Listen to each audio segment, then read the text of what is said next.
नमस्कार दोस्तों, तेजस्वी यादव जी ने जब अपनी बिहार अधिकार यात्रा शुरू की तो सबसे पहले उन्होंने जहानाबाद को चुना। अब सवाल यह है, जहानाबाद ही क्यों?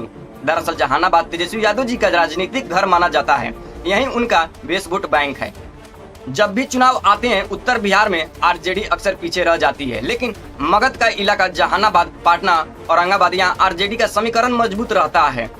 याद कीजिए 2019 का लोकसभा चुनाव, जब आरजेडी का खाता तक नहीं खुला था, तब भी जहानाबाद सीट वो बहुत कम वोटों से हारे थे। और इसी बार की बात करें तो जहानाबाद, पाटना, आरा, औरंगाबाद एक लाइन से आरजेडी ने ये सीटें जीत ली।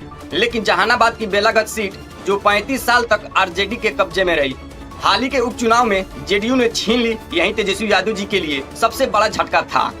तो क्या इस बार की यात्रा का मकसद डैमेज कंट्रोल है? साफ है, तेजस्वी यादव जी ये मैसेज देना चाहते हैं कि वो अपने गढ़ से शुरुआत कर रहे हैं और सबसे पहले वहां जनता को भरोसे में ला रहे हैं, जहां हार का धाका सबसे गहरा लगा था। लेकिन जहानाबाद का मामला इतना आसान भी नहीं है। सुरेंद्र यादव सालों से यहाँ जीतते आए, लेकिन जब बेटे को टिकट दिया गया तो पार्टी वर्करों ने ही बगावत कर दी।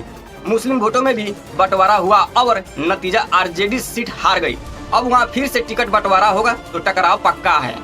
यानी जहानाबाद से यात्रा की शुरुआत जितनी मजबूत दिखती है, उतना ही अंदरूनी झगड़े की तरफ भी इशारा करती है। ऊपर से माहौल यह भी है कि तेजस्वी यादव जी जहां जहां जा रहे हैं, वहां पार्टी के अंदर और बाहर लोग खुलकर विरोध कर रहे हैं।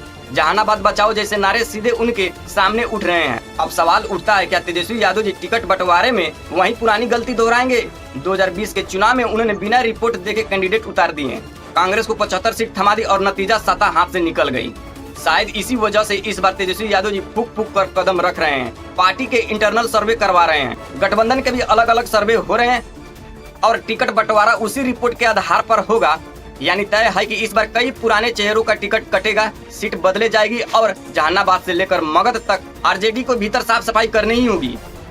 तो दोस्तों, जहानाबाद से शुरू हुई ये यात्रा सिर्फ जनता का आशीर्वाद लेने का कार्यक्रम नहीं, ये तेजस्वी यादव जी का राजनीतिक इस्तेमाल है, पार्टी बचाने का, बगावत दबाने का और चुनावी समीकरण बनाने का।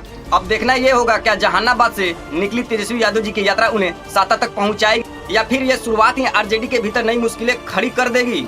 आपको क्या लगता है, तेजस्वी यादव जी की ये चाल सही है या गलत? कमेंट में अपनी राय जरूर लिखे। जय हिंद।